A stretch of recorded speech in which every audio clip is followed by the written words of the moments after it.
प्रिय छात्र छात्राओं नमस्कार। आज हम आगे का सवाल देखेंगे। अध्याय 2 चल रहा है, प्रश्नावली 2.2 की आगे का प्रश्न 7वां प्रश्न। 6वां तक हम पिछले वीडियो में देख लिए थे। 7वां प्रश्न देखते हैं। एक थैले में 50 पैसे और 25 पैसे के कुल 94 सिक्के हैं। यदि थैले में कुल 29 रुपये 75 पैसे हैं, तब बताइए कि थैले में 25 पैसे और 50 पैसे के सिक्कों की संख्या कितनी है। ऐसे प्रश्नों को बनाना है बच्चों, सीखना है। प्रतिस्थापन विलोपन वज्र गुणनखंड विधि से तो बनाना है, ये तो अपने को आ ही जाता है कि हम यहाँ पे विलोपन विधि का प्रयोग कर रहे हैं। हमको इन चीज़ों को समझना है, लाइन टू लाइन समझना है। तो देखते हैं पेज के माध्यम से, आप लोग बुक सामने रखेंगे। अब देखते हैं क्या बोलता है। एक व्यक्ति के पास, माफ कीजिएगा, एक थैले में 50 पैसे और 25 पैसे के 94 सिक्के हैं। तो हम मान लेते हैं, माना 50 पैसे के सिक्कों की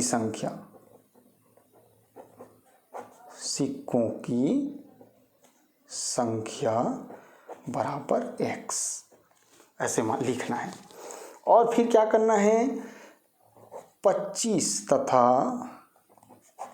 25 पैसे के सिक्कों की संख्या y। यहाँ तक आप लोग लिख लोगे बच्चे लोग। लाइन टू लाइन लिखना है, क्रमबद्ध लिखना है, तभी नंबर मिलेगा। अब हम प्रश्न को पढ़ते हैं प्रश्नानुसार। प्रश्न, ऐसे प्रश्नों के लिए एक चीज़ और मैं बता देता हूँ बच्चे लोग, अंतिम में जो दिया है उसको हम शुरुआत में लिखते हैं। जैसे 25 पैसे तथा 50 पैसे के सिक्कों की संख्या कितनी है, यही पूछा गया है, तो हम उसी चीज़ को लिखे हैं। ये ऊपर नीचे लिख ले, कोई दिक्कत नहीं। 50 पैसे के सिक्कों की संख्या 100 और 25 पैसे के सिक्कों की संख्या y मान लिया। अब प्रश्न के अनुसार आप लोग बुक सामने देखेंगे, 50 पैसे तथा 25 पैसे के कुल 94 सिक्के हैं। मतलब 50 कितने सिक्के हैं टोटल, सिक्कों की संख्या। यहाँ पे हम लिख भी सकते हैं, सिक्कों की संख्या की बात कर रहे हैं। एक बार वो संख्या की बात करेगा, ध्यान देना, सीखना ही है तो। एक बार वो सिक्कों की संख्या की बात करेगा और एक बार वो बात करेगा सिक्कों के मूल्य की बात करेगा। सिक्कों की मूल्य या सिक्कों का मूल्य, दो चीज में बात करेगा वो। अब प्रश्न अनुसार सिक्कों की संख्या, दोनों संख्या, 50 पैसे के सिक्कों की संख्या, 25 पैसे के सिक्कों की संख्या, तो दोनों की संख्या वो बता रहा है 94। मतलब x प्लस y बराबर 94, और यही हमारा समीकरण नंबर 1 है। अगर आप इसको ध्यान से समझेंगे तो बिल्कुल समझ में आएगा। ये थोड़ा दूर लिख दिया हूँ ये। अब देखते हैं आगे, सिक्कों के मूल्य की बात करते हैं। यदि थैले में कुल 29.75 रुपये हैं, ये तो संख्या है। अब दूसरा में ये बोलता है कि टोटल रुपयों की संख्या 29.75 रुपया है। कौन कौन सा मिलके, कौन कौन सा सिक्कों का मूल्य मिलके, तो 50 पैसे के सिक्कों। अब 50 पैसे मतलब 0.50 हमको लिखना पड़ेगा।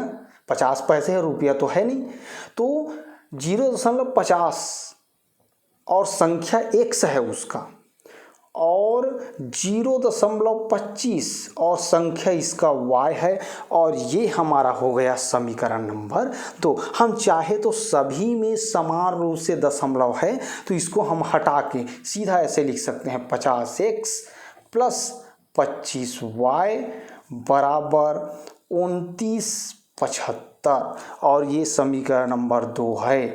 बहुत बच्चे को यहाँ पे समझ में नहीं आया, मैं पुनः एक बार बता देता हूँ, ध्यान देना। ये सिक्कों की संख्या की बात किया एक बार, तो सिक्कों की संख्या की बात किया, तो 50 पैसे की सिक्कों की संख्या हम सीधा सीधा x माने हैं, 25 पैसे के सिक्कों की संख्या y माने हैं, तो दोनों को जोड़ेंगे तो 94 नग सिक्का है। अब सिक्कों के मूल्य की बात करता है, हम यहाँ पे पुनः प्रश्नानुसार भी लिख सकते हैं।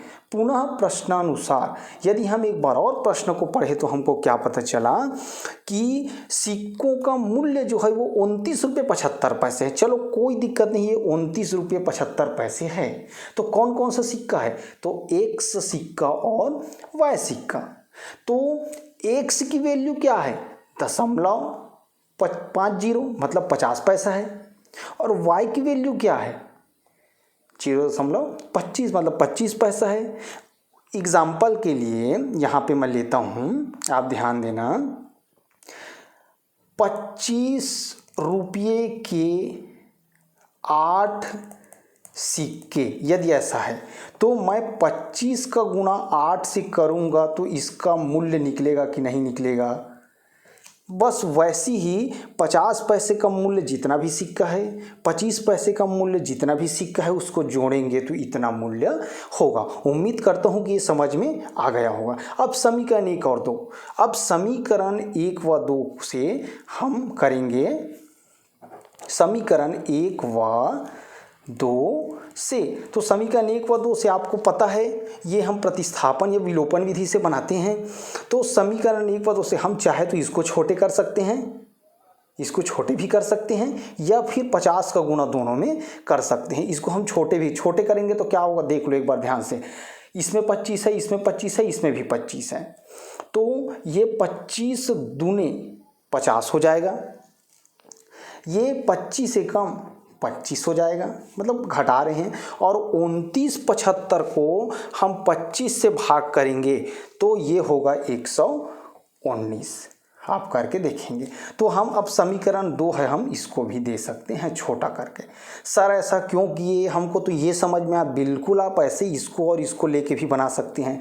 अब इसको और इसको लेके बनाएंगे तो ये 25 है तो इसको 25 बनाना है, ये 50 है तो इसको 50 बनाना है। तो 50 बनाने के लिए 50 से भी गुना कर सकते हैं, या अब हम यहाँ इधर छोटा कर लिए हैं तो इस समीकरण 1 व 2 से भी देख सकते हैं। समीकरण 1 हमारे पास है x प्लस वाई बराबर 94। समीकरण 2 है 2x प्लस वाई बराबर 119। गुणा तभी करना है जब कोई बराबर ना मिले। तो देखो यहाँ y है तो यहाँ पे भी y है, तो कहीं पे भी किसी का गुणा करने की ज़रूरत नहीं। ये प्लस है तो ये माइनस हो जाएगा, ये प्लस है तो ये माइनस हो जाएगा, ये प्लस है तो ये माइनस हो जाएगा। y से y कट गया। अब 2x में 1x घटेगा, तो 2x में 1x घटेगा तो माइनस x बचेगा, माइनस 100 हो जाएगा।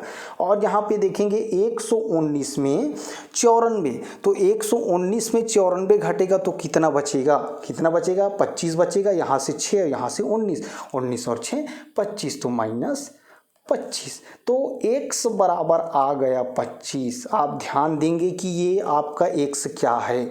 तो x है 50 पैसे के सिक्कों की संख्या। अब हम समीकरण 1 में इसका मान रख के निकाल सकते हैं 25 घटा के। समझ गए बच्चे लोग? x का मान समीकरण 1 में रखने पर हमारा समीकरण 1 क्या है? x प्लस वाई बराबर 94 है, हम जानते हैं। और x का मान हमारे पास अभी हम निकाले हैं 25 प्लस वाई बराबर 94। अब यहाँ पे y बराबर हो जाएगा 94 माइनस 25, और y बराबर यहाँ पे 94 में 25 घटाएंगे तो हो जाएगा 6।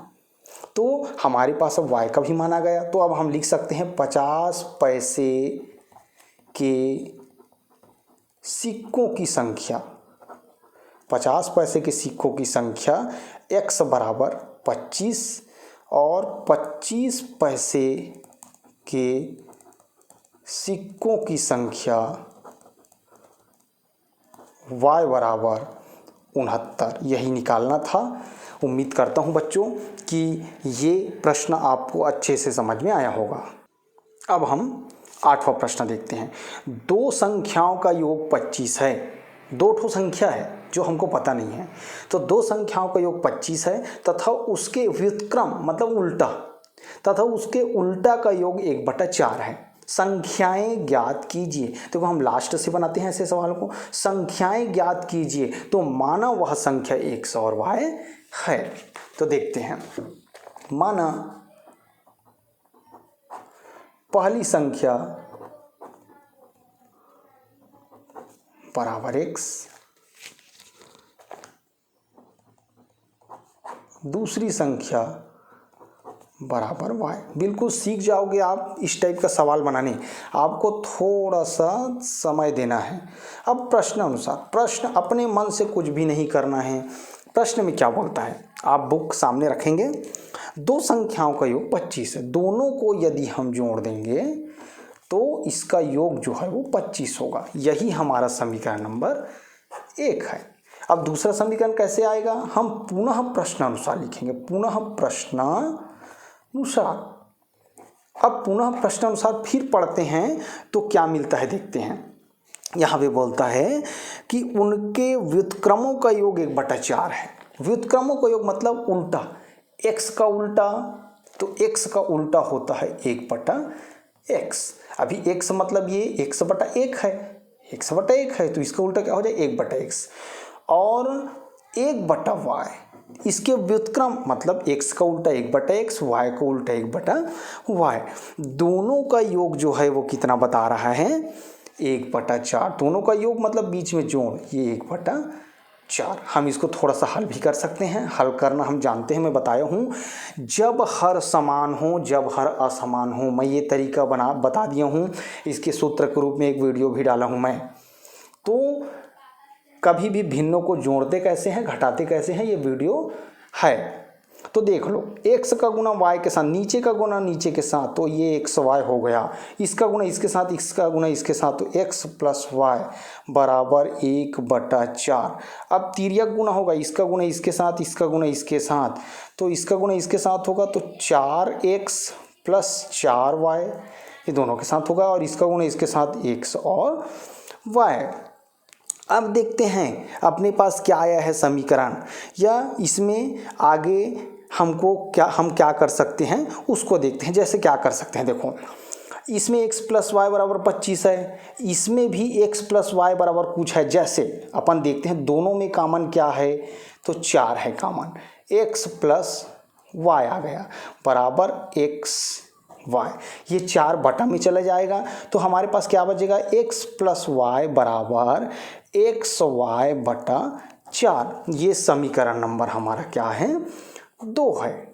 अब देखेंगे आप समीकरण 1 और समीकरण 2 में लेफ्ट हैंड साइड और लेफ्ट हैंड साइड बराबर है, या हम ये कह सकते हैं कि x + y का मान कितना है 25, तो हम यहाँ पे x + y का मान 25 रख सकते हैं, तो बिल्कुल रख सकते हैं। यहाँ पे हम लिखेंगे समीकरण 1 व 2 से, समीकरण 1 व 2 से देखेंगे हम लिख सकते हैं इसको कि x + y 25 है, तो यहाँ पे हम 25 बराबर xy/4, मतलब हम लिख सकते हैं xy बराबर 25/100। ये हमारा समीकरण नंबर 3 है। हमको लाना क्या है, हमको लाना है x और y का मान।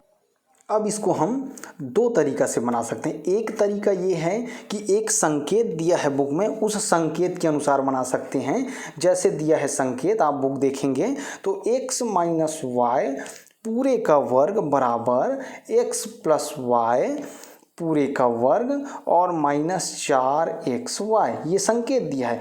इस संकेत में हम मान रखते हैं, जैसे x - y का मान तो दिया नहीं है, x + y का मान दिया है, बिल्कुल दिया है। हम यहाँ पे लिख सकते हैं 25, तो 25 का वर्ग -4 xy का मान, तो xy का मान यहाँ पे दिया है 100, ये हो जाएगा 100। तो यहाँ पे देखेंगे x - y पूरे का वर्ग बराबर 25 25 625 और 400, तो ये क्या हो जाएगा x - y, यहाँ पे x - y पूरे की घात 2 बराबर, हम देखेंगे यहाँ पे 625 और 400 घटाएंगे 225 आएगा, और यहाँ पे ये वर्ग दूसरा तरफ जाता है तो बन जाता है वर्गमूल, तो वर्गमूल 225 हो जाएगा। और 225 का वर्गमूल क्या होता है, तो 225 का वर्गमूल होता है 15, और ये हमारा है समीकरण नंबर 4।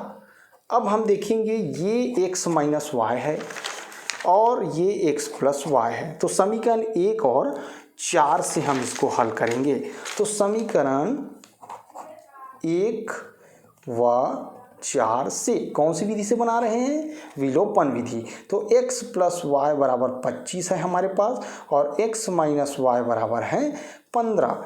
अब बच्चे लोग, कई लोगों को लगता होगा कि अब चिन्ह क्यों नहीं बदले। तो हम चिन्ह इसलिए नहीं बदल रहे हैं कि हम इसको अब जोड़ रहे हैं, घटाने पर होता है तब चिन्ह बदलते हैं। तो अब कैसे जानेंगे कि इसको जोड़ना है कि घटाना है? तो बिल्कुल आपको यहाँ पे देखना है कि विपरीत चिन्ह है, ऑलरेडी कट रहा है, मतलब इसको और कुछ भी घट करने की ज़रूरत नहीं है, सीधा हम जोड़ रहे हैं और जोड़ रहे हैं तो चिन्ह नहीं बदलता, ये कट गया और x और x हो गया 2x और यहाँ पे 20, 30 और 1 हो गया 40, x बराबर हो गया 20। अब हम किसका पहली संख्या का मान निकालिए 20। अब x का मान समीकरण किसी में 4 में भी रख सकते हैं, 4 में रखने पर तो समीकरण 4 क्या है हमारा? x माइनस वाई बराबर 15। x का मान है 20, 20 माइनस वाई बराबर 15। तो y अपनी जगह में है, 15 अपनी जगह में है, 20 इधर जाएगा तो माइनस 20 हो जाएगा। माइनस वाई बराबर, ये प्लस में है ये माइनस में है तो घटेगा, माइनस 5 आएगा। तो y बराबर आ गया 5। तो अब लिख सकते हैं अतः पहली संख्या x बराबर 20, दूसरी संख्या y बराबर 5। ये आंसर है। देखो दोनों का योग 25 भी हो रहा है प्रश्न अनुसार। तो उम्मीद करता हूँ मेरे प्यारे छात्र छात्राओं, ये प्रश्न आपको समझ में आया होगा। यदि समझ में आया होगा तो वीडियो को लाइक कीजिए, शेयर कीजिए, सब्सक्राइब कीजिए। आज के लिए इतना ही। नेक्स्ट वीडियो में हम इसके आगे का प्रश्न देखेंगे, प्रश्न क्रमांक 9वां और 10वां।